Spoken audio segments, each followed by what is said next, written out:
YouTube. Good evening and welcome to Mindful Life 272. I am your host Nathan Springer. Thank you for being here. It is the 16th of August in the year 2023. The 16th of August is a beautiful day, I must say so. One of those very wonderful days in the year, one of the very best days in the year, if I might say so myself. You agree? You agree you like that day too? I think she does. I think she agrees. All right, and it's a Wednesday, middle of the week. Good night, Justin Williams. Middle of the week on a Wednesday, and you know we were talking Tobago. I am from the beautiful Twin Island Republic of Trinidad and Tobago, a beautiful Twin Island Republic. 2 islands, 1 country, Trinidad and Tobago. And you know, usually we set aside Wednesday here, the middle of the week. Wednesday here, the middle of the week, to talk about Tobago issues. Give Tobago their full day. Good night. She'll say good night at some point in time there, Chanel.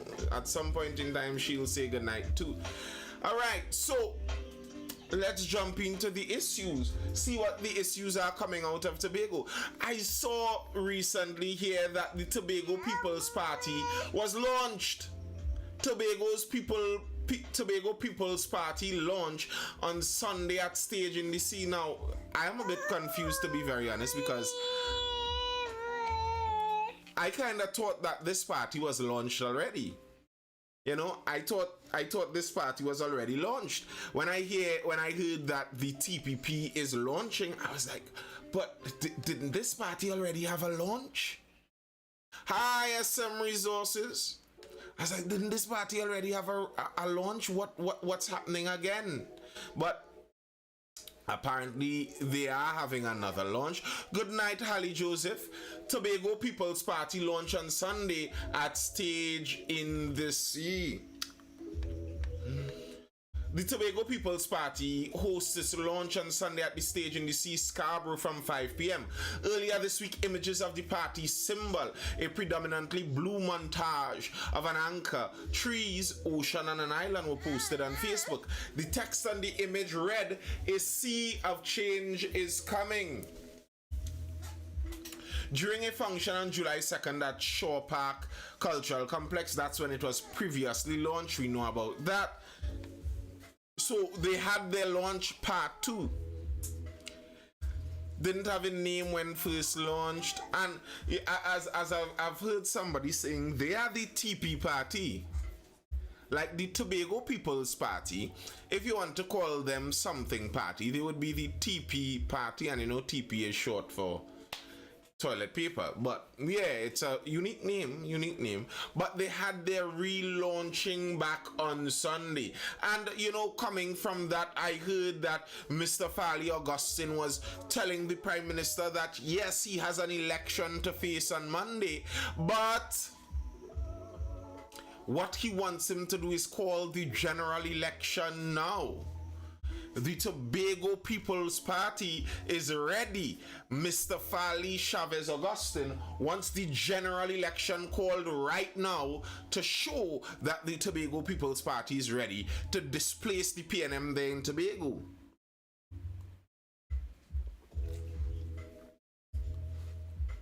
Very interesting stuff. And Farley went on, 2 Tobago seats will become our bargaining chip. Chief Secretary of the Tobago House of Assembly, Farley Augustine, has revealed that the Tobago People Party, of which he is the interim leader, is strategizing to go after the 2 parliamentary seats in Tobago to use them as leverage to get autonomy for Tobago. In a one-on-one interview with Guardian Media's deputy managing editor, Samson Nanton at the Shore Park Cultural Complex in Tobago on Thursday, Augustine said he was confident the TPP can win the seats and hold what he called the bargaining chip of Tobago and the golden ticket for someone.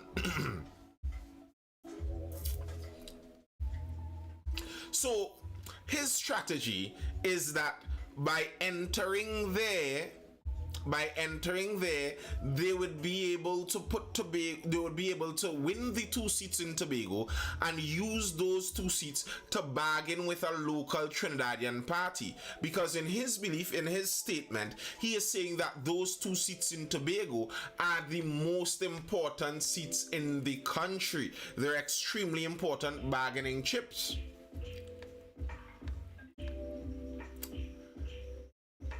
He also went on to speak about, the whistleblower business that is going on right now, where the whistleblower went to him and the information, and he's speaking about the investigation and wanting an investigation to be launched. And they were talking about who would do such an investigation, because he's alleging corruption from the commissioner of police, so such an investigation would be a tricky thing. But going on to their plan.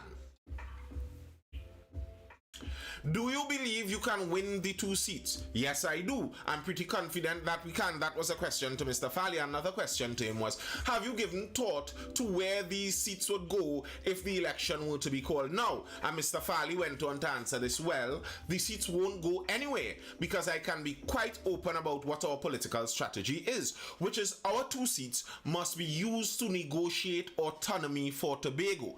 I don't believe you get that by being part of any cabinet. We're not interested in cabinets, forming a cabinet, or being part of any government, or being given any big rank or portfolio. What we want is to use our 2 seats as bargaining chips to say, look, you can get our support if we in Tobago can get these needed changes to the legislation to Act 40 of 1996. If we can use these to get constitutional change that will afford Tobago its autonomy. Now, I understand what he's saying. I understand what he's saying. Hi, Nemesis. But I am not sure how such a thing would work.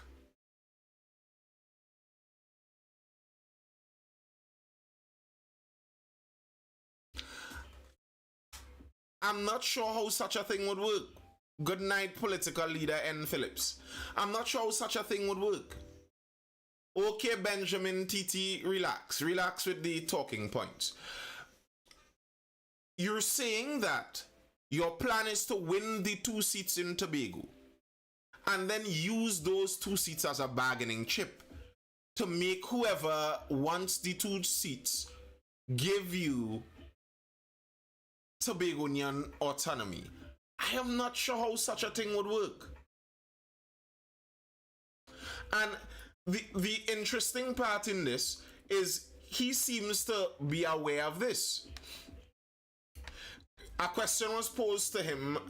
The UNC has been voicing a lot of support for your party. Do you see any dangers in that, particularly given the UNC's history at Tobago? And this was Mr. Fali's response to that. The TPP, of which I am the interim leader, is not aligning with anybody.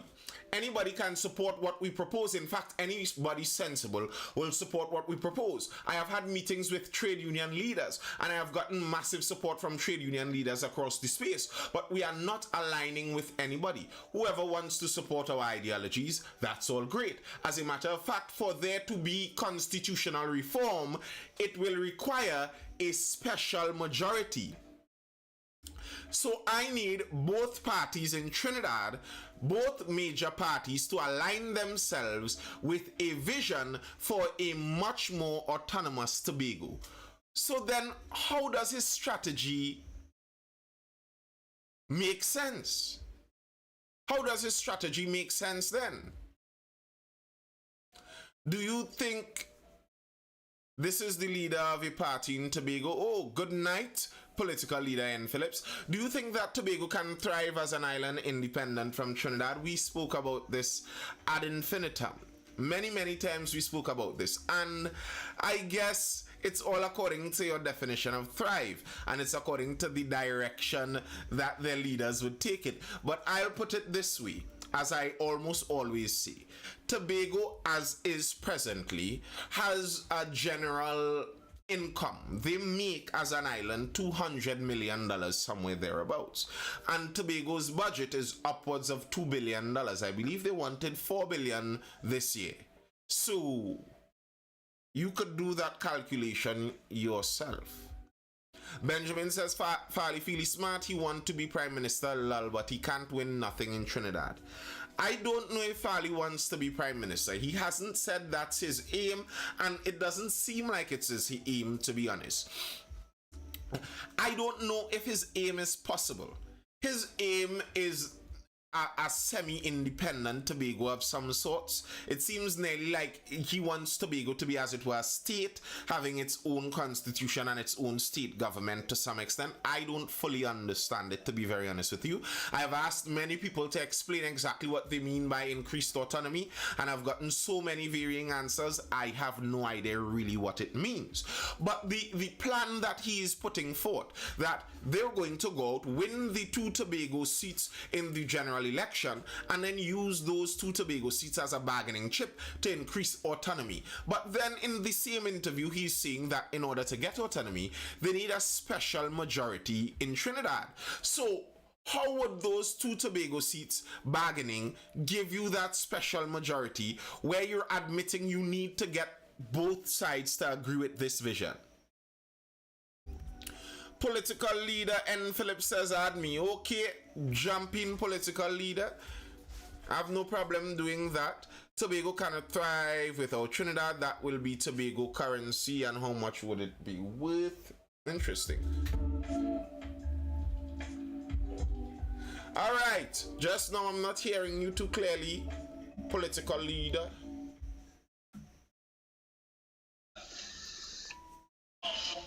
All right, yes, I think I'm hearing you better now. All right, a pleasant good night to you. I am not sure what's your name. I think Mr. Nathan Springer. Nathan Springer is my name.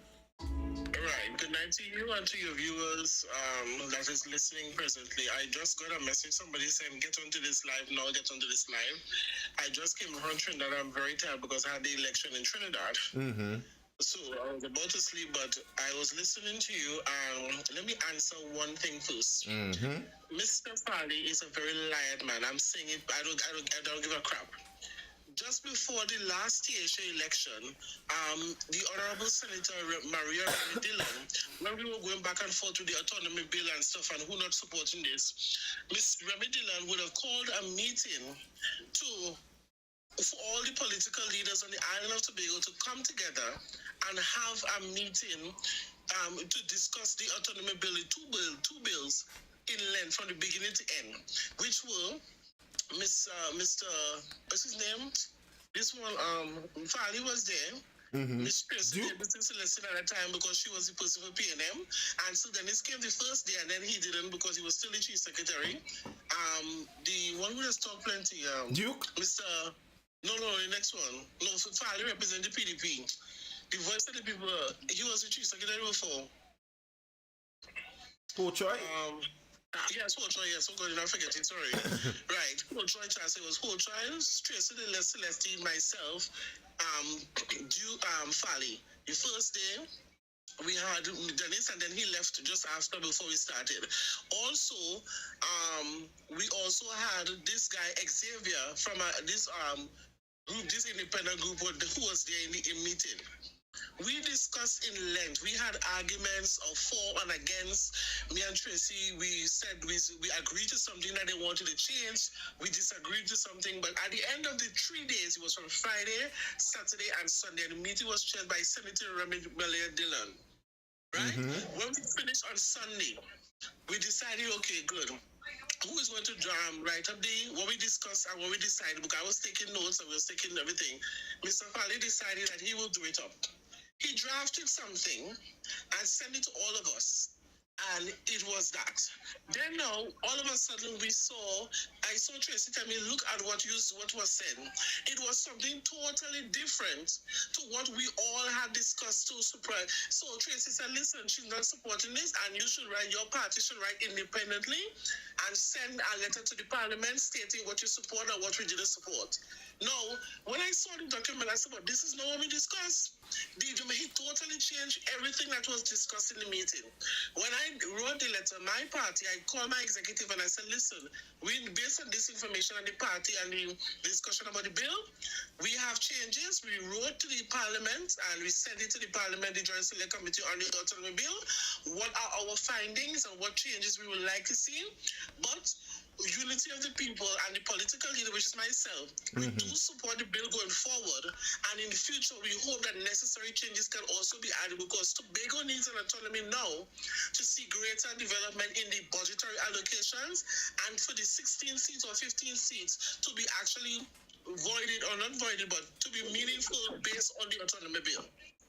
Now, he said, then he came out of the meeting and talk a whole pack of lion or pack of hullabaloo crap. And I nothing to that. From that day, I knew he was lying. Because everything that was discussed, he come out and say something different.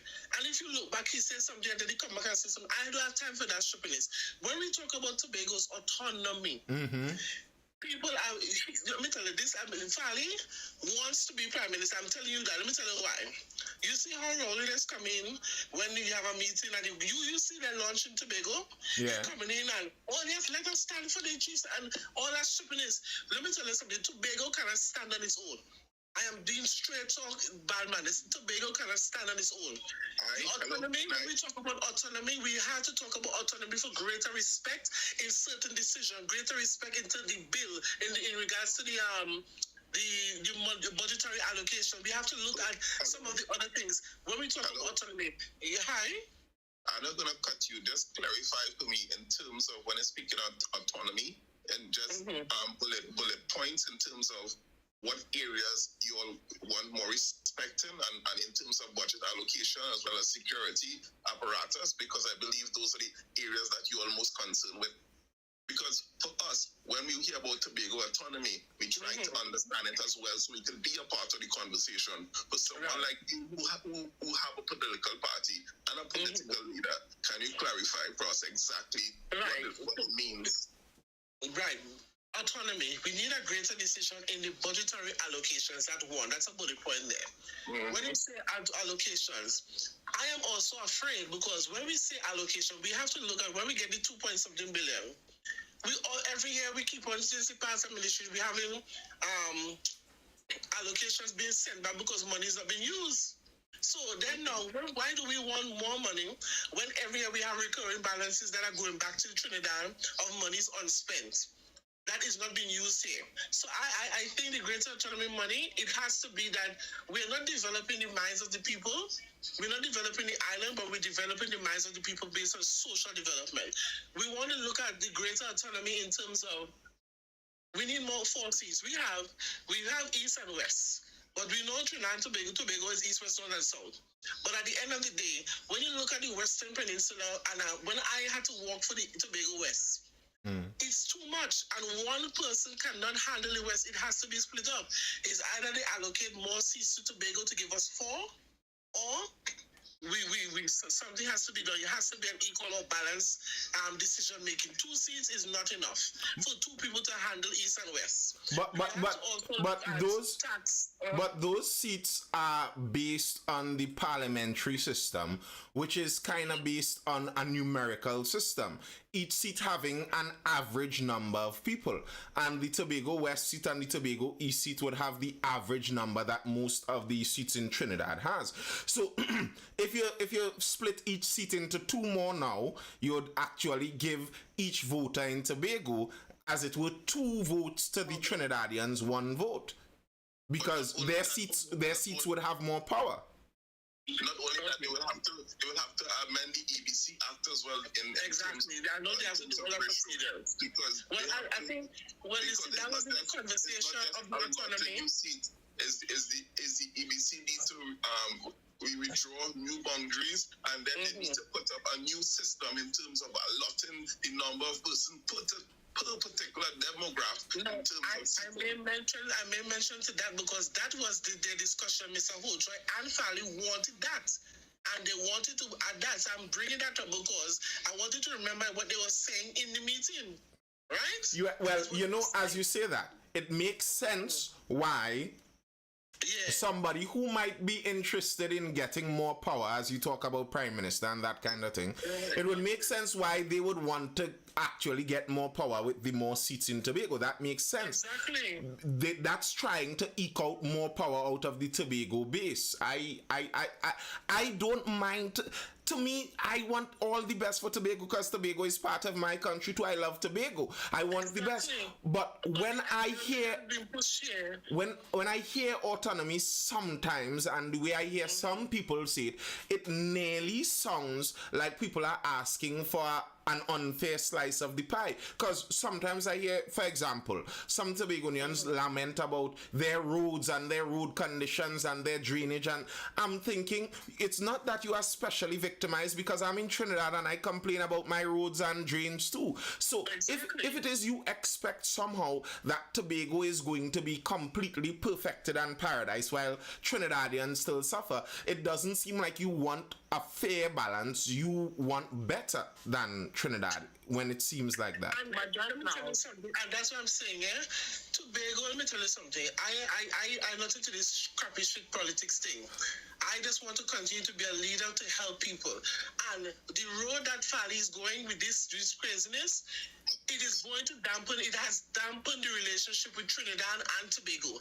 What they are trying to do is to separate themselves from Tobago, Trinidad. You telling me Trevor James with his dirty self will go on a platform and talk about, oh, he locking the gates with the Prime Minister and the Minister of Work that they can't come. What is that?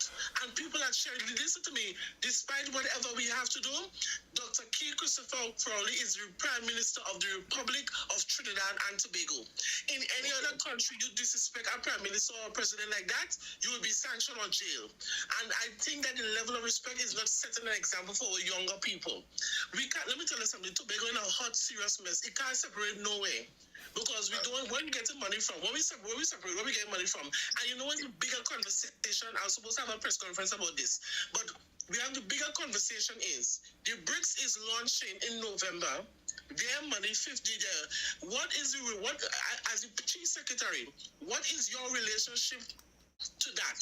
What is your talking on that? Would the relationship with the U.S. dampen Tobago? Because as it stands right now, the United States of America or these treaties that are signed recognizes Trinidad and the Republic of Trinidad and Tobago. When you want to separate like an idiot, you speaking for yourself, because when them fools and them who backing him and talking about separate, they are alone on the same Tobago. I would just pack away and move. I'm serious, you know. I tell you now that this is the last, or after these elections in 2025, if I see no change, I am packing up and going and enjoy my life, because Trinidad and Tobago people, something is wrong. They are bandwagonists, and they're bandwagon around the stupidest thing. And you know what's the hardest thing? They want to come now, oh God, you know me, I'm going to hamper and all this and that. No, it's not working with me. All I'm saying is that the road that Chapali is going, it is not beneficial to Trinidad and Tobago. I am tired, because when I'm in Trinidad, on my walk around with the campaign, and all want to separate from Trinidad, what we doing talking to all them? It's bringing a bad relationship. It is. And people just taking it. We are looking like fools. Look, I now saying some stupidness with this Akila Dula on Tobago Skippy talking to dishes. It is embarrassing. The leadership here in this island is embarrassing Tobago and making Tobago look like foolish. It's a comedy show in Tobago right now. I don't understand the autonomy. We need to. In one of his conversations there, in one of the responses he gave in an article I was reading there, he actually said when, I believe it was Samson Nanton asked him a question about mending a relationship with the Prime Minister, what's your solution for better dialogue with the Prime Minister? He said it's not necessary for me. All I want is for Tobago to be left alone to manage its own affairs. Whether the PM says hi to me, whether he shakes my hand, whether we knock glass or not, those are inconsequential to the matters at hand, because the reality is someday Dr. Rowley won't be there, etc., etc. That to me is not what you want from a leader. Like, exactly. If you're a leader, you have to go and meet with Maduro. Maduro might be an evil man, but you have to be able to meet with him to get things done. I don't want that you can't mend Can you understand the concept of this? You're saying you have a bad relationship with the country that you're saying are your overlords. All right. I don't think Trinidad is Tobago's overlord, but the view that the TPP has with resist and unite and rise and rebel kind of attitude is that Trinidad is the overlord kind of idea. Okay, if you believe Trinidad is your overlord, the relationship you want with your overlord is one where you antagonize them incessantly, do you think you would get better results from that? And he says that he knows he needs bipartisan support in Trinidad. Then you would go on to say things like this. And, you know, he was saying that you'd use that as a bargaining chip. If somehow you are able to get to use that as a bargaining chip to get more autonomy out of, for example, the UNC. Bear in mind, there have been members of the UNC previously who have spoken about publicly wanting Tobago to leave too, for their own selfish reasons. So, yeah, they may be that they will gladly take that bargaining chip and give you exactly what you want. Yeah, Room. Let me say something here. In analyzing all of this, thank God that Dr. Keith Rowley is a sponge Tobagonian. Because other prime ministers would have dealt with Farley as the child he is. Especially because Rowley has deep roots in Tobago, whether or not people like him or not. He says heart is a Tobagonian heart. Yeah, right? You know, people talk, just to input right, you're going on, I remember to input, people talk about that sometimes, but to me, Rowley is unapologetically Tobagonian. You hear the man talk, and you cannot doubt that's a Tobago. You watch him, and you can't doubt he's a Tobago man. So let me say for somebody like Kamala and them who make a statement that Trinidad is not an ATM, and then you want to make all this noise about budget. Farley and them have no idea the level of discontent they are bringing into their own mouths. And thank God that thank God you have a very level-headed man in Keith Christopher Rowley, regardless of what. He eating your own ass just to protect Tobago. But here's what I wonder about sometimes political leader. Just to give you a little bit before you speak there. Something I wonder about sometimes. If Tobago does get more autonomy, aren't you a bit worried that these kinds of leaders, populist leaders like Farley, can sweep through? And can you imagine, if you are worried about what he does now, what would have happened if he was able to do more? What would have happened if he was able to take loans out on the international market? Let me tell you something. The day they actually give them Tobago autonomy with that bandit inside there, and them crackpots and them misfits, I don't tell you, I pack my bag. Let me tell you something. All those who don't understand this, I love my people. I love Trinidad and Tobago to the bone. I don't give a crap what people say Trinidad and whatever. But you see, them misfits what they have inside there, let me tell you something. Farley, don't talk to me. He just passed me straight like hot bread. I skin up his face, and I'm watching this thing. I'm not going to try to sit on here to tell you, oh, he did that. No, listen.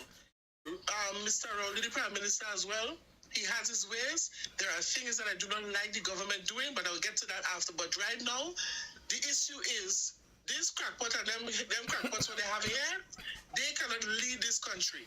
This country is in a mess. It's a total mess. And everybody's sitting down like some bandwagonists and talking about, oh, he's doing good.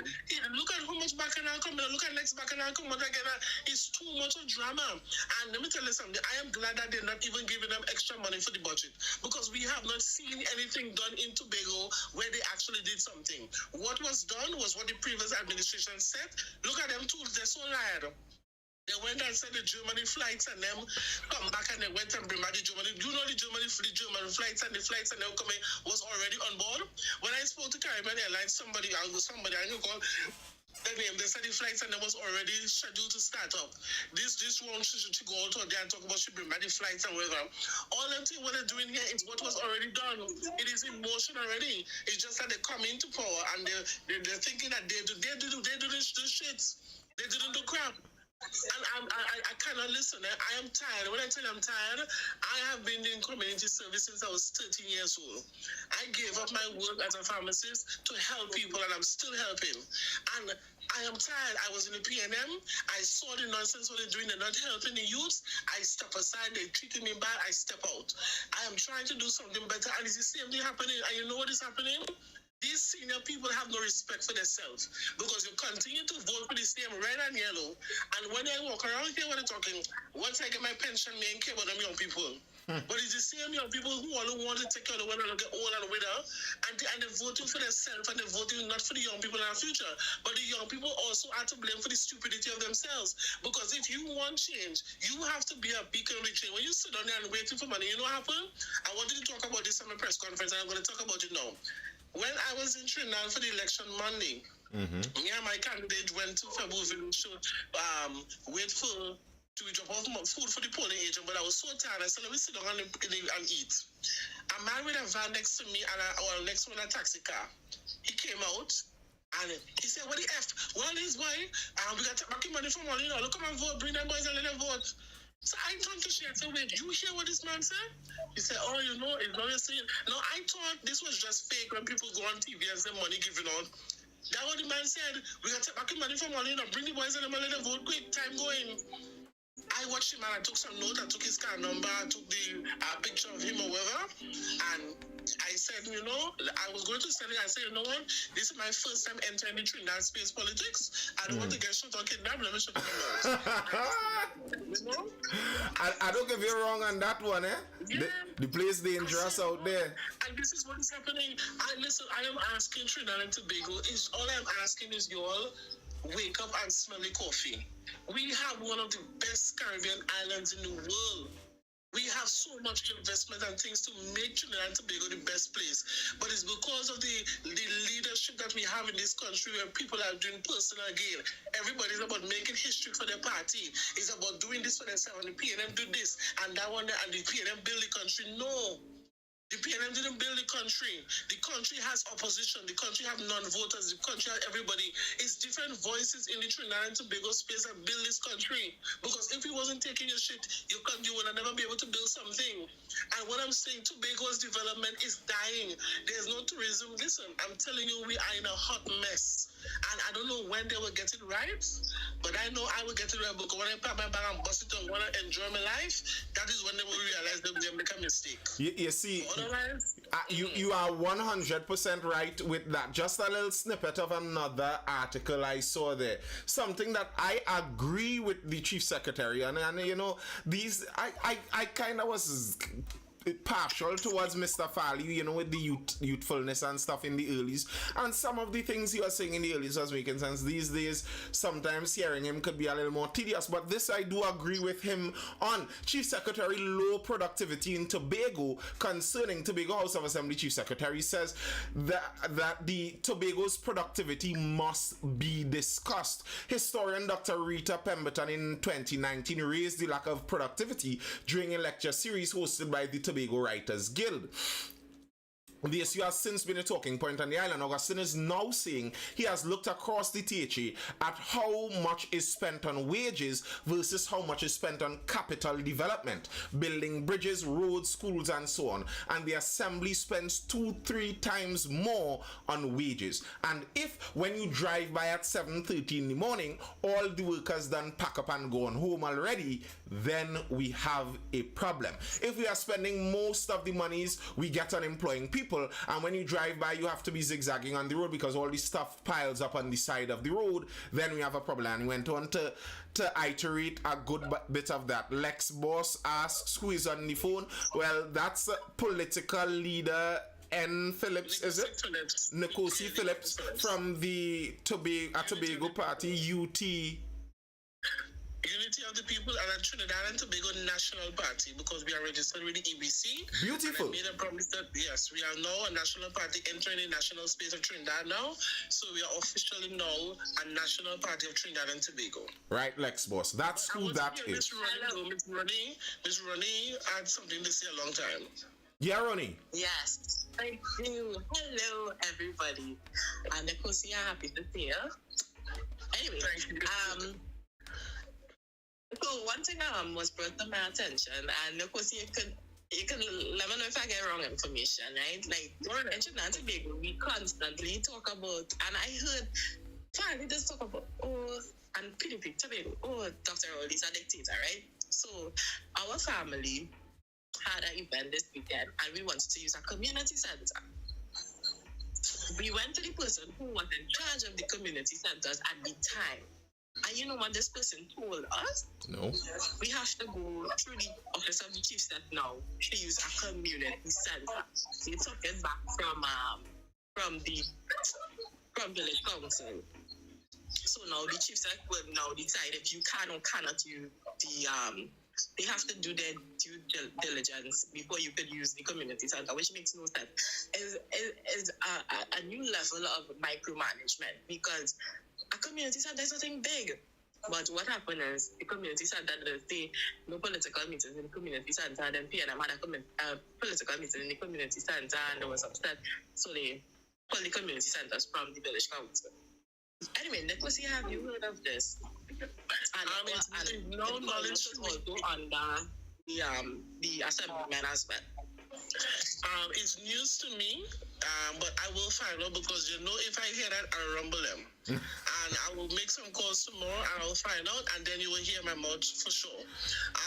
What it needs to happen, what I know what is happening is that biasly, the same PDP or the same misfits or whoever they call themselves now, those were the same ones who I had an issue with them, and I raised the issue earlier. They said that what they were doing is having village council meeting and elections late in the night, after 12 in the night, who they're going to put in. So what they was doing is getting rid of the PNM, because they said that the village councils in Tobago, PNM, and they were doing the same thing. I raised the question and asked the community development secretary, why are they having meeting? Because the village council president and some other persons called and say, look, they're having village council meeting at 11 o'clock in the night, doing elections 11 o'clock in the night. So the same misfits were saying PNM was doing it and have village council as a thing. They were doing the same thing, but what they didn't do and couldn't do is have Buku the same way. And Buku make sure and stand strong and held their own elections on their time. And when election and all them is a less biased thing as well. But what is happening is the same thing. That what they say is the same thing happening, but I can find out tomorrow for that. Let me just answer something when it's with the productivity. Mm-hmm.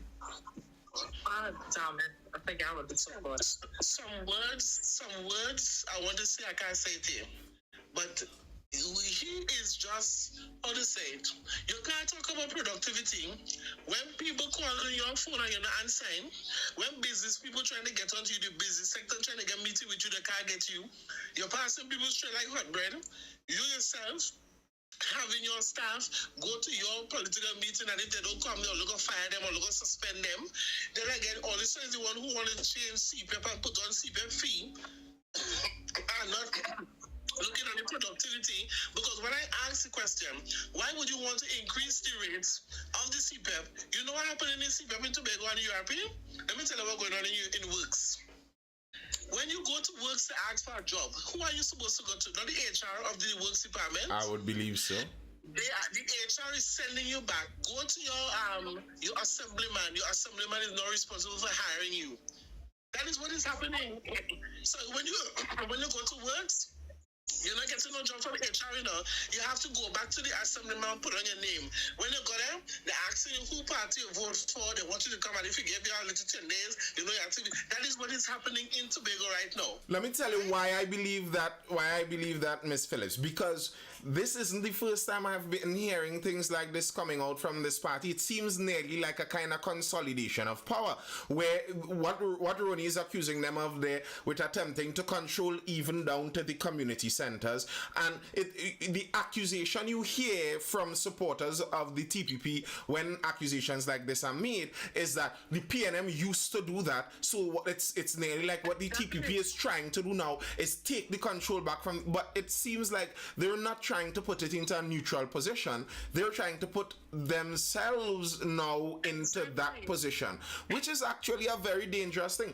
And I remember the Miss Faith by Israel, Dr. Faith by Israel, was complaining about people calling her and asking for salaries, etc. But if you are the one being responsible, you are the HR now. Whenever someone needs a job, they need to come to you as HR. Then when they aren't getting paid, who else are they going to come to?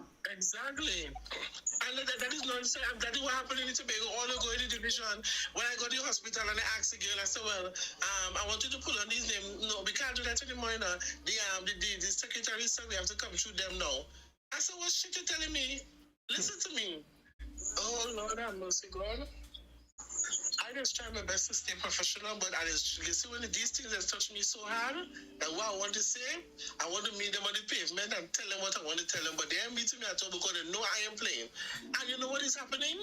These Tobago people are hypocritical, and so everybody's sending messages, they're sending chats because they talk about this. And I'm saying to them, I'm not saying anything. Because you all have a mouth and you all only coming to me for me to talk out on this and this, and then I look like a fool and all not back it up and say, I done. I'm not saying anything. If you all have an issue, look, somebody text me every day and get a salary from URP in 4 weeks or something. I said, girl, I don't know what to tell you now. I said, go and call URP or call Works and let them do it. I'm not going through that. People need to stand up for themselves. I have been through a lot. I've been discriminated. I've been hated. So many things that have happened to me, and look, I'm still standing. I am fighting amongst the odds. Nothing is going to hold me back. They have done the worst to me. They take away my job. They do this, and I don't care. You know what happened to me? I went under the PNM administration. I think when I went there, I applied for a position in community development. It's community development. Well, that development at that time, and my name was on the paper. And this is what's happening in the PNM administration time too, right? No, I resume perfect, everything.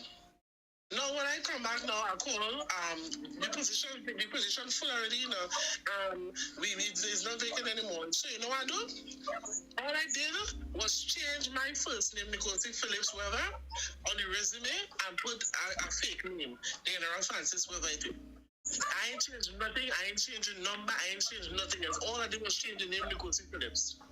2 days after, hi, Miss Francis, we have an interview set up for you, blah, blah, blah. I said, okay, no problem, I'll be there, thank you. And I went. When I went to the interview now, I stood on there waiting in the chair. So here when the girl come out, she said, Nicholas, what are you doing here? I said, I come for an interview. We have no interview with you. I said, yes, you do. She said, what are you doing that? And I tell she the position. She run inside quick. Supervisor come out. Nicholas, what interview you talking about? I tell she the position. I said, no, but that position is full. And how could you do that? I said, I can check my resume. She go and get the people. You're not supposed to do that. That is fraud. I said, no. I said, you all are some jackass and you all are hypocritical. I said, why is it? I said, you all have no common sense. I said, because I never changed anything. All I did was my name I changed. And so you're telling you all are discriminated against me? Man, I blow them out inside. I am playing at all. And I left and I come out. And that is what is happening. And I've been battling them all the time. I'm going to tell you something. I don't have a spirit of fear and I don't have a spirit of give up. I don't care if anybody don't like me because of how I look, how I dress, everything. I don't give a crap about anybody. What I give about is my humanity to helping others, and that is going to show, and it has continued to show. People in Tobago needs to wake up and smell the coffee. And I ain't going to give them no coffee to wake up because they need to get it done by themselves. And if they want to continue to depend on people, that is their business. But this is the shipping that happening in Tobago.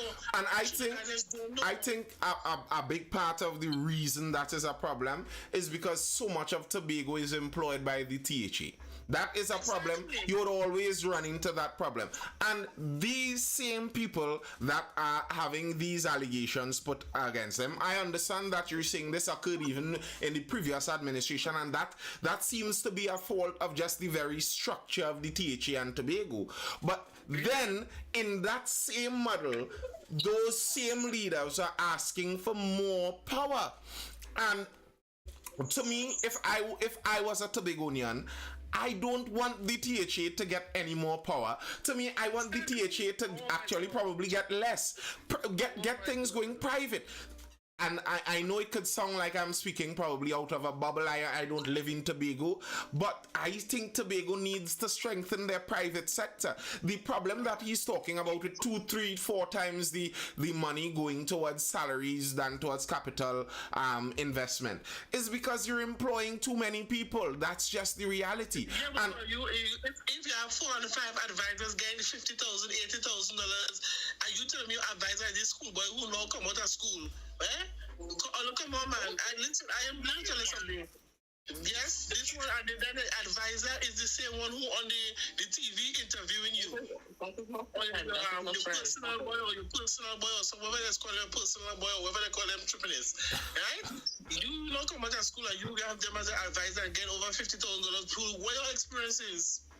Only give me a break or tell me they need more autonomy and think. Then right now Tobago need to build the private sector. It have business person calling me and tell me they're running from the bank. You know how the businesses that shut down. If you go in the morning to Tobago, business shutting down like hot bread. There is no development in the business sector. There is no income or Miss Phillip, I was hearing through the grapevine someone was telling me that no, the THA is a landlord in Tobago for a lot of property, and there's even some discrimination going on in the property leasing and property rental side of things, where people can't even run their businesses because the contracts they are getting to lease the property is being fiddled with.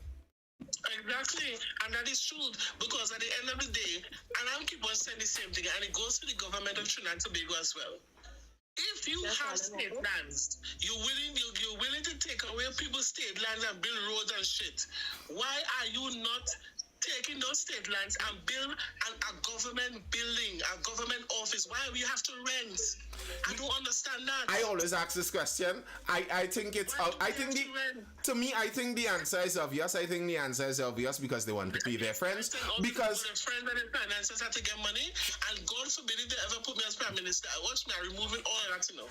If they don't have nobody not getting no rent, we have state lands, we're going to build government offices, we're going to build a ministry of works, build a ministry of that, and do what's supposed to be done.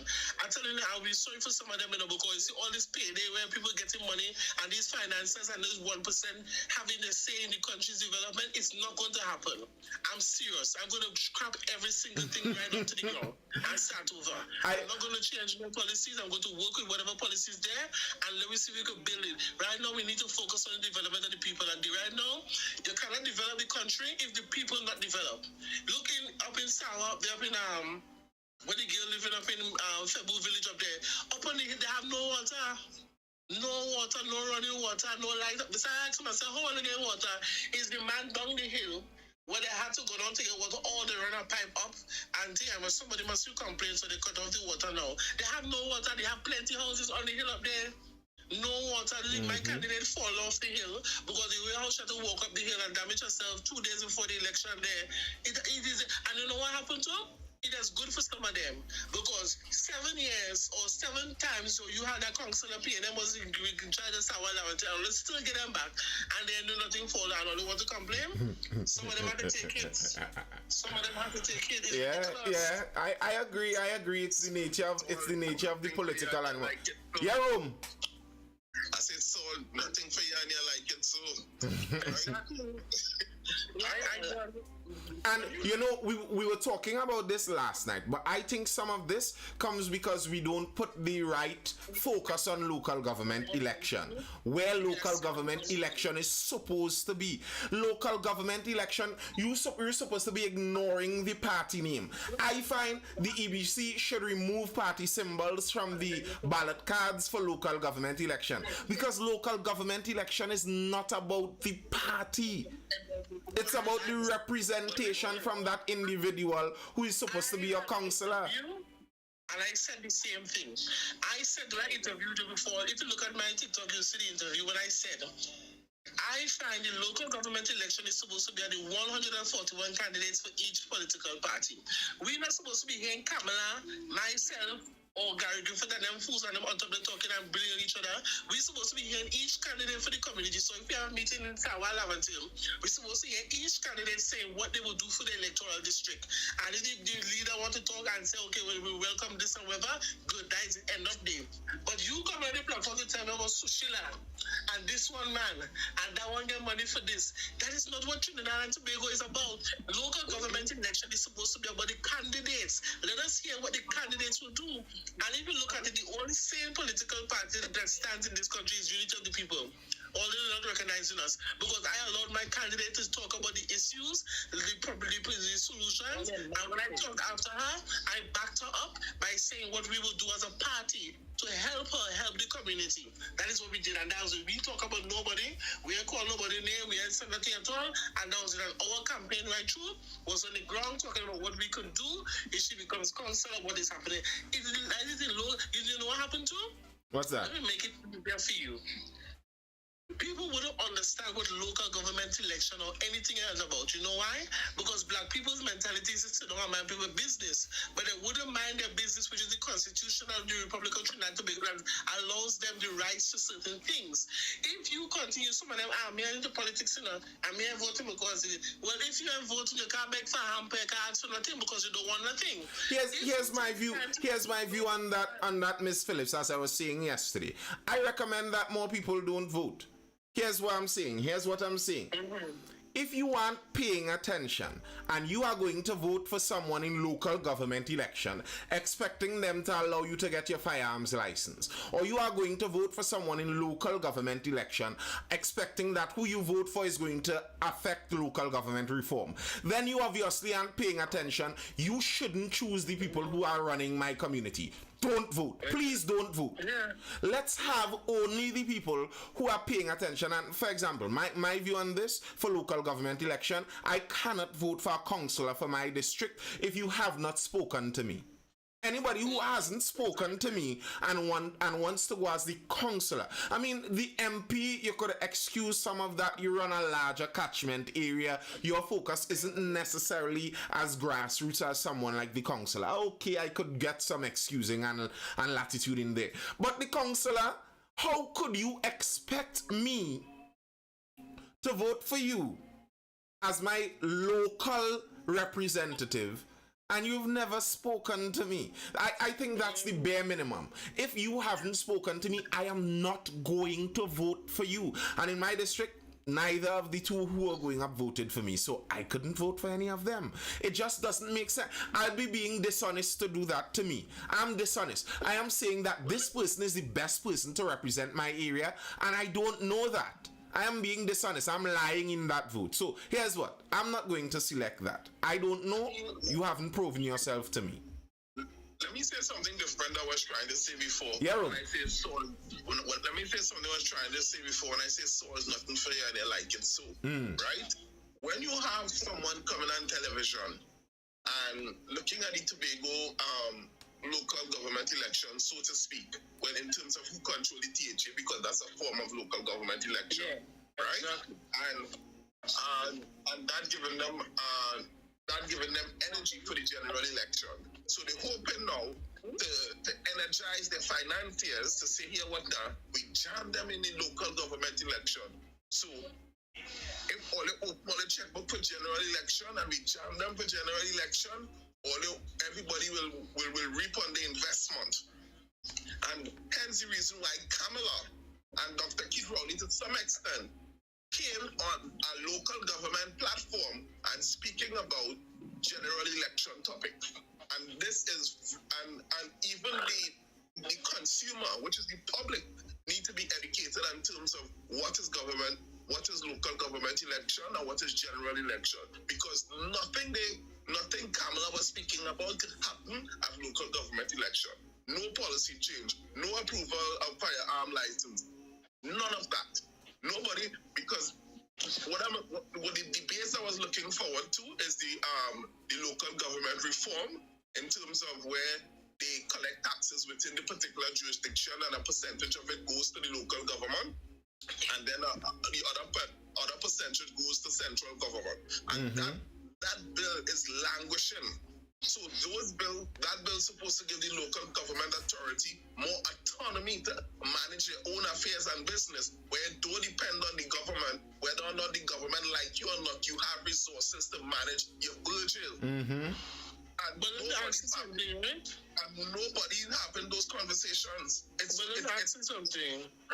Do you know that you will be the one fixing the old road and doing the development in your community? Yes. When they come And that would be very good. I remember that I say, you know, when you pay the taxes and they put taxes on you to do this and do that, you know, is you gonna be fixing the aura, you have money doing this, and then half of your money still going back to Central. He's like, you're talking shit with this, and no, the money coming from the government. I said, well, wow, you really get the kid too. Based on the legislation, it's a 60-40 arrangement where 60 goes to local government and 40 goes to central government. And nobody's having those conversations, and nobody is edifying the conversation, but everybody wants to sensationalize things, empty the matic, and stand your ground. Yeah, I 100%. I remember I had this discussion.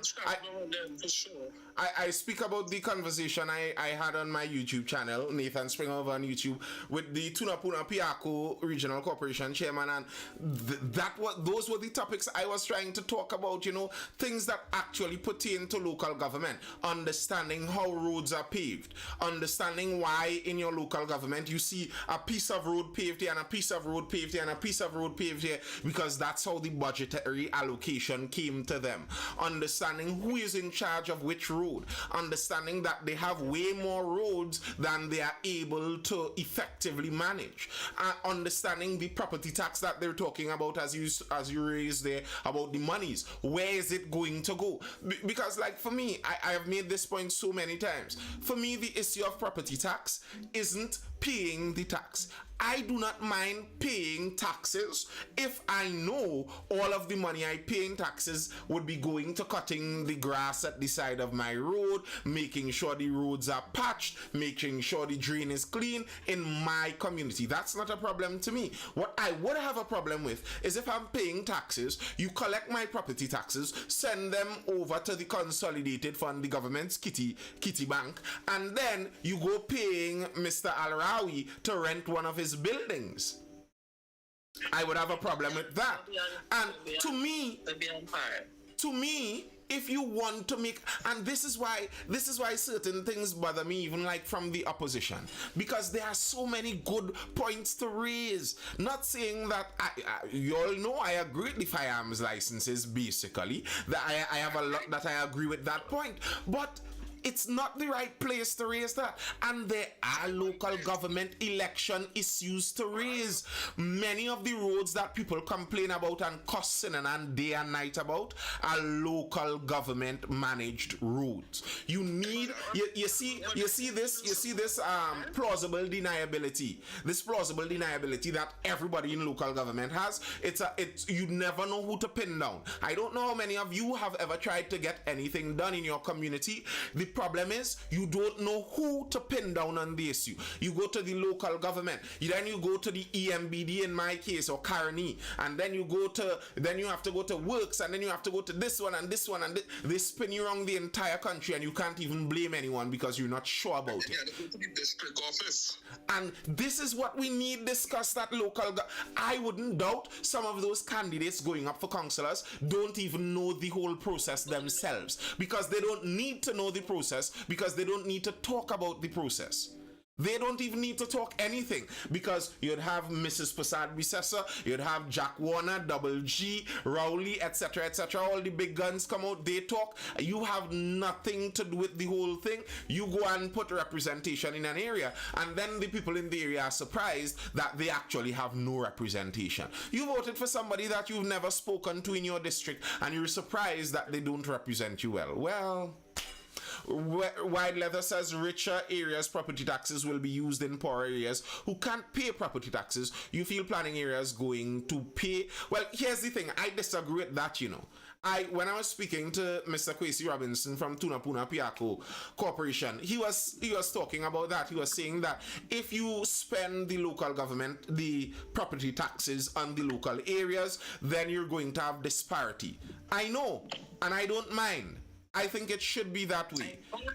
If you want better in your area, improve the payment you pay in your area. I don't like that communist socialist redistribution idea, because here's the problem with redistribution. You're depending upon Dr. Rowley, Mrs. Prasad Bisessa, Imbert, Rudal Monilal. You're depending on those people to tell you who should get the money best. I don't trust them to redistribute. So here's what: spend my money on my area, please. Now, let me just say this. With the property tax and these things, my issue is the cost of living and the salary needs to be increased. Is either decrease the salary, decrease the taxes on grocery items, and increase the salary by a certain percentage.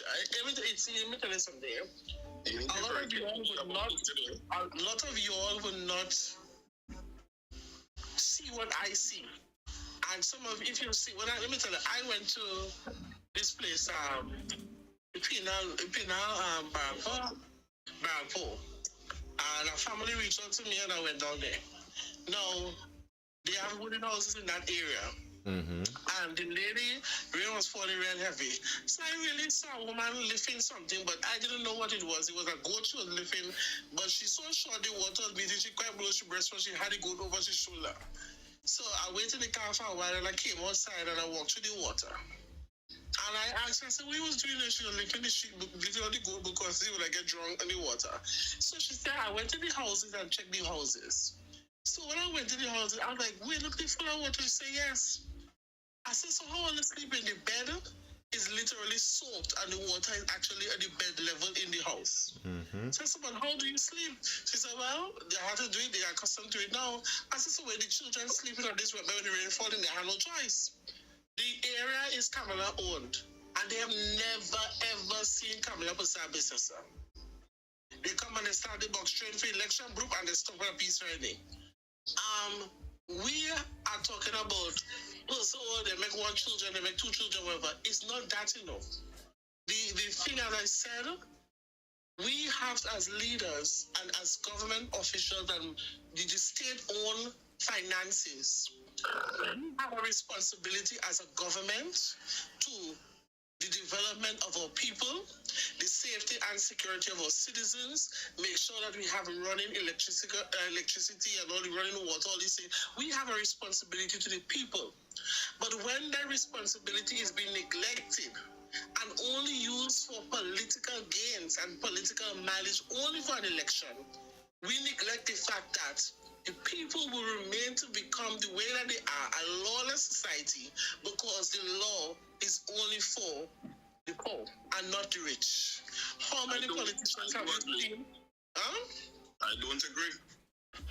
And tell me where you don't agree. I had a point to make up. Go ahead.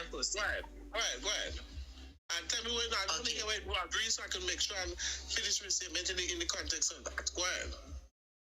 No, I didn't agree with what you were saying, but I was talking about the property tax thing, and I agree with the whole disparity thing. But because it is unfair to tell me I have to pay, because we know the property tax is not that much, right? If I live in an average area, I have to pay so much money, right? And you live in a not so rich area, and you're paying an extra amount of money, but my money must do your work, right? That's unfair. And as you said, build up your own area, because if you would yes, you would be Westmoreland would develop differently. But Westmoreland is developing differently anyway. As we could all see them, have some of them places that had dropped down guard by the place and your car going there and you know that kind of thing without even paying property tax. So when we do pay property tax, it should be an incentive for people to develop their own area. And if you know you're paying $5, expect $5 a week. You understand? And about the work being done in some areas. I have my supervisor is from, of course, I said that, boy. She's in an area, basically, US. Not my supervisor.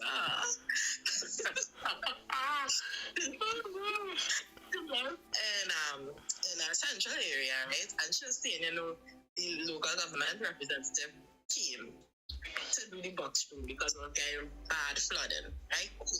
So she said he come and he building up the box drain. The man building up 3-foot box drain, right? And she's saying Dana working and he stopped the box drain like one plot after their house, right? So you know what they did? They decided they were bringing a contractor. This is the community. This is the street she living on. Everybody in the street, they decided to pay for a contractor. They'll bring up the box drain to 5. and they expand the box train, and everybody who building now, because they stop after her because it had no more houses. So everybody that coming in after, they will be building further the box train, on adding on the box train, which I don't have a problem with, because you seek in your own interest. I understand I have people who can't, because I mean, woman, she can back. So she can afford to do that. But because some people, they don't even know where to start, to even come together, to even try to do it. So it's about knowledge, it's about coming together, and then we could try and find the system, because the system is the system, and it's very difficult. And I don't like when people say the system is the system, because the systems require a population that is uninformed, that is uneducated, a population that is not engaged. And that's what we're missing, because we as a population, the more we continue to be distracted or unengaged in our own affairs, then we could be misleaded like goats. And the idea now that even the idea with the same box train running, I bet you the same guy who built it to 3 feet, knowing that it's not gonna work, and he committed mama guy people, they still went and vote for him because he looked like them. And those are the kind of stuff, some standard nonsense that we accept, because you know what, one of us there. And even in the poorest community, most of the poorest community has the highest population density. Yes. But nobody's paying attention to these things. But Rome, just for wait. You're saying it's not the system and whatever, but let me be a little bit honest about it. No matter who you put there, to a degree, it's not going to change. Because if they had voted for somebody else, it wouldn't have changed anything. They would have still have to do the work themselves. Because Rosie, the people let me tell you something. Let me tell you something. I've lived in the States for some time, and I've lived in certain communities, and certain communities in the States, if you don't pay your what you call your property tax or your community tax, you're not allowed to go to the States. HOA fees. Right? And you have to pay everything, and it's a certain actually different between suburban community and ghetto communities, because how you pay for your communities, how your communities lay out, and a lot of these MPs and councillors don't even know where the boundaries start, where the boundary begin, and this is not the councillor fault, because they know they're dealing with a lack of better word, foolish people, uninformed people. So if I give all their rap, all they have to take rap, salt, and they like it so.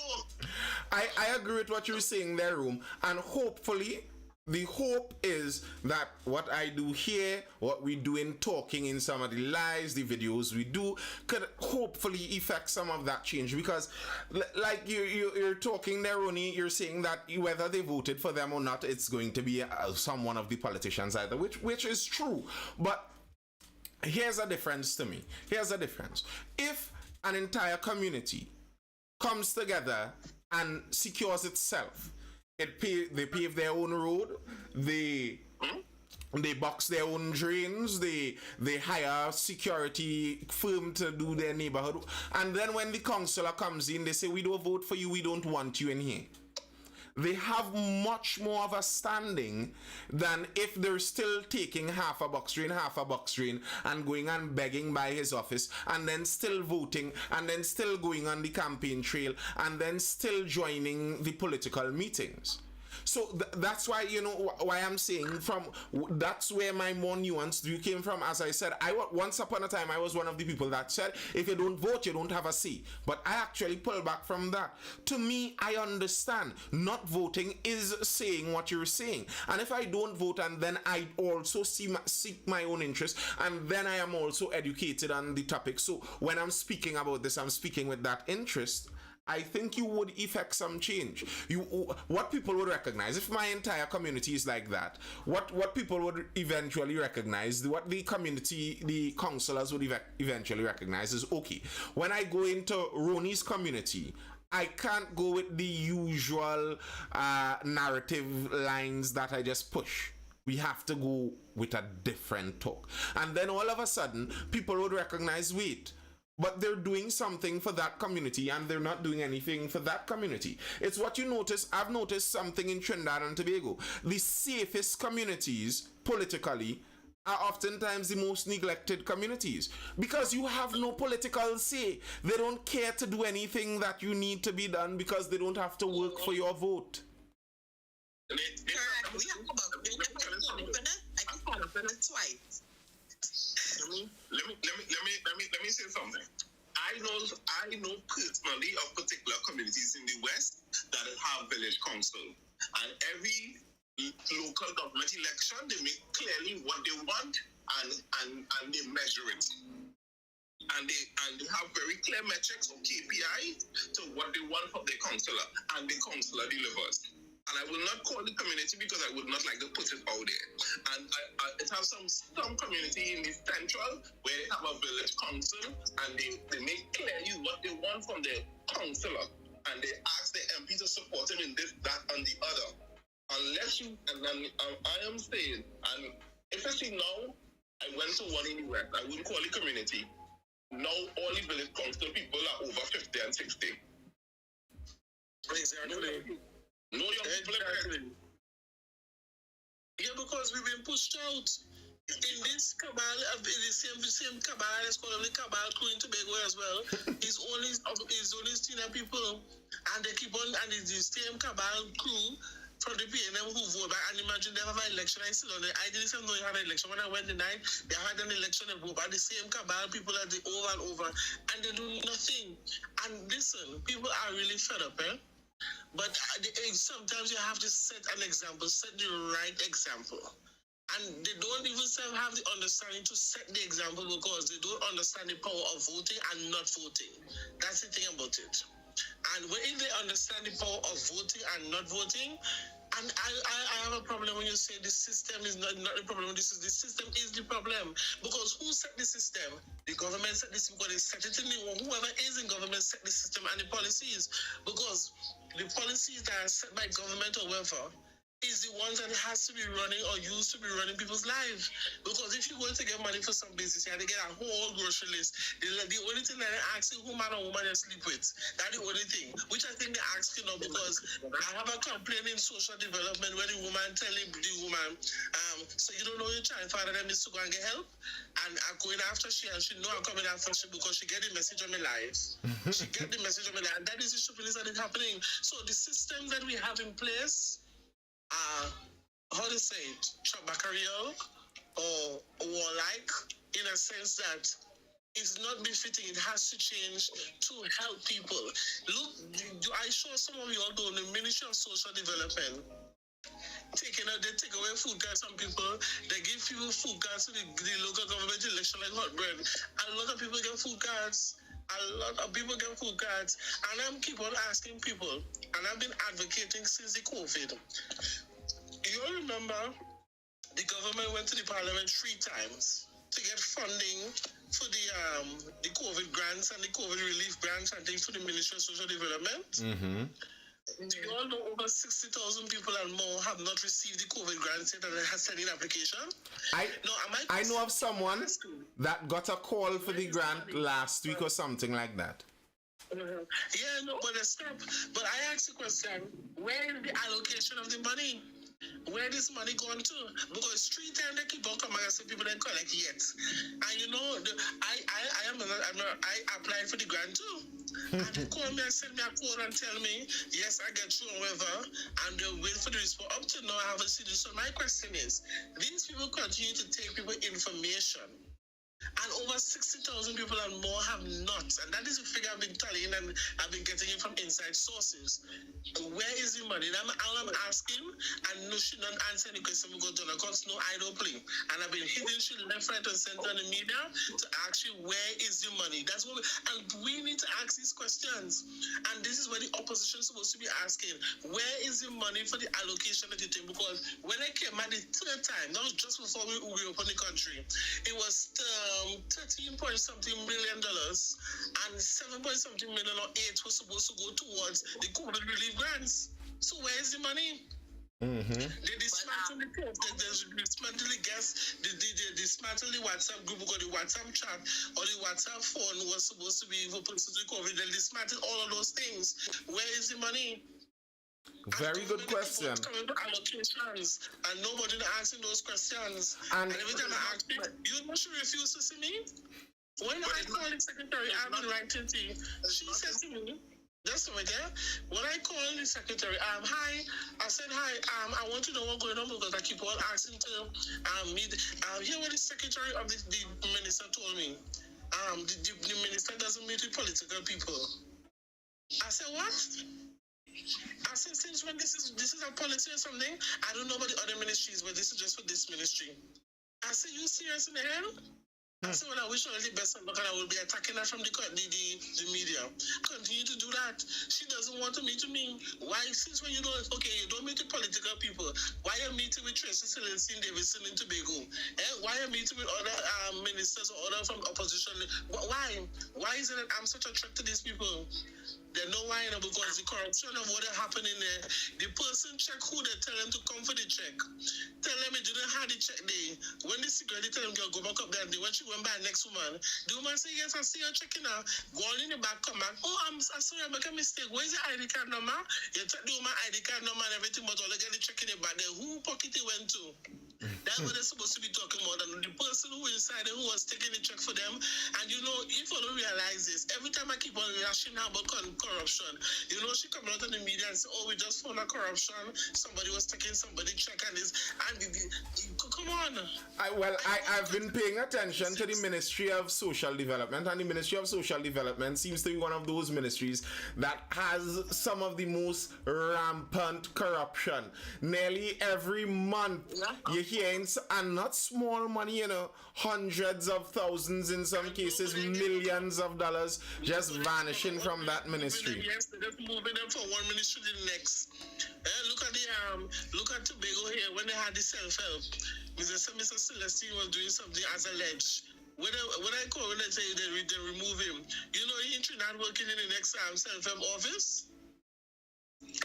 That's what happened in there. That's what happened right through. Yeah, Ronnie, you had something to say there? I'm flabbergasted. But it's easy to take money from them program, you know, because it's one of the more free-handed divisions/ministries, one of the more free-handed ministries. It's easy to take money from there. That's why people always, and there's always some employee always getting charged from Tiffin from there. In COVID, how much employees in community or whatever, or social welfare or whatever, get arrested for fraud or whatever, or charged for fraud or investigated for fraud or something. Yeah, Trin Moby, it's back up. Go ahead. It's easy to steal in those places. Anyway, you're helping people, or anyway you're deeming to help people, it's easy to take money. Check all your NGOs, check all your charities. Correct. And you know, you would think that, oh gosh, well, it's for the poor people, or you would thief the money from the poor people, but you know, it's alleged somebody went with Haiti's money too. So I mean, people do steal candy from babies. Woo! Anyway, hey folks, it's after 11. I was supposed to finish by Nisi's account since 10, but let's take the closing statements. Political leader Nkosi Phillips, I really enjoyed you being here, especially for the Tobago night. This was very productive. I appreciate it. We could get some closing statements from all of you all inside of the panel here before we dive out. Who's going first? Well, Mr. Room. We have a big international criminal on a particular party, and we expect honesty. It's shameful. It's distasteful. We have a bunch of recycled geriatric politicians, and everybody trying to give themselves their own amnesty by trying to end up in office, but yet still great as everybody, and we shall not prevail. Very rough. Very rough. I don't like when all they talk about my peoples like that. Anyway, I'm just happy to make this discussion tonight. Tobago was fun. I miss positive and I miss the next one. Aleki? Oh, Aleki, boy, you know what I mean? Aleki runway. Probably have a nice reposition by now. But I think I hope for a see. And I don't know what to pay me to get sued, but yeah. Anyway, it was lovely. The pussy is always nice. So probably next week Wednesday we will hear from you again. Yes, for sure. Bye, everybody. Enjoy the night, and it was fun. I just want to say in closing to the people of Trinidad and Tobago and to you, Mr. Springer, continue doing a very great and excellent job and using the platform to educate our people as much as possible and continue to have persons like Ronnie and Room and other persons coming on the platform and giving their views because everybody's views is an account for the growth and development of what the other spaces of Trinidad and Tobago is talking about. All I want to say is that the right thinking Tobagonians want a relationship with Trinidad, does not want to separate from Trinidad. And I want Trinidad people to not listen to this foolish party or these people talking about separation. We do not want a separation. The people who are right thinking, we want to maintain the relationship and the sister bond or brother bond with Trinidad and Tobago. And as long as I live and I have breath in my life, I will continue to fight for the development of the relationship between Trinidad and Tobago when I become the chief secretary or the Prime Minister of this country. I will do it without fear or malice or ill will or intent, but for the favor of the people of Trinidad and Tobago. Continue to give this platform life, and whenever you want me, you can call on me. I'm here to give my support as much as possible. I am not perfect. I'm a young politician getting into the field, but I'm as stupid as you can see my mouth hot. So, thank you guys for a wonderful night. You all break me out of my sleep. I'm tired, but I enjoyed every single moment of it and every single conversation that was had tonight. It was beneficial and it also gave me a knowledge of learning because I learned a lot of things from you both, Mr. Ronnie, Miss Ronnie and Rome and Mr. Hugh Springer. I learned some things about the local government election that were additional in terms of property tax, and that's what I said. As a young politician, I'm willing to learn. So thank you. Have a wonderful night and you all enjoy your stay. Anybody who needs me to talk or anything, you all can message my page. I'm always available. When I become Prime Minister, I will still be available because my numbers will never change. And if you all see me anywhere, you can contact, you can talk to me in public. I am not a beast. I am a human being like any other person. So have a wonderful night, and I enjoy it. And I hope you all can come to Tobago and enjoy our stay just like that. All right. Thank you.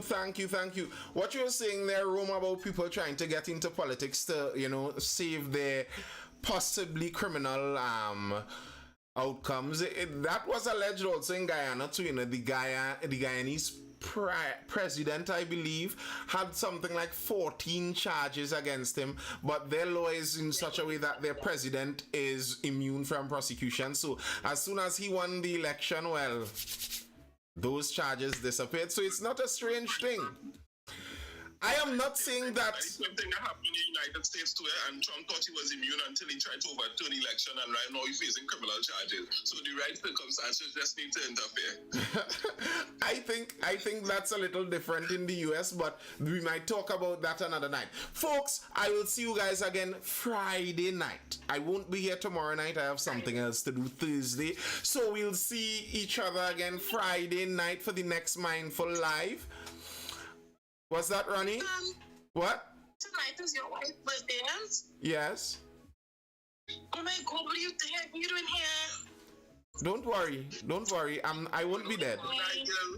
I won't be dead. Happy birthday, Mrs. Mindful. She's asleep. Alright, people. Darius, you're now joining. Darius over on Instagram, you're joining Elite. My number one fan over on Instagram. Look at the time and you now joining. I'm glad to see you inside, though. But I won't be here tomorrow evening. Tomorrow evening won't have any Mindful Live. I'll be here again Friday for the next Mindful Live. That will be starting around 9:30-ish p.m. Be sure to tune in. As usual, hit that like button if you are looking at this on repeat over there on YouTube. Drop a comment. Share the video for people. That's how these podcasts and etc. get bigger audiences.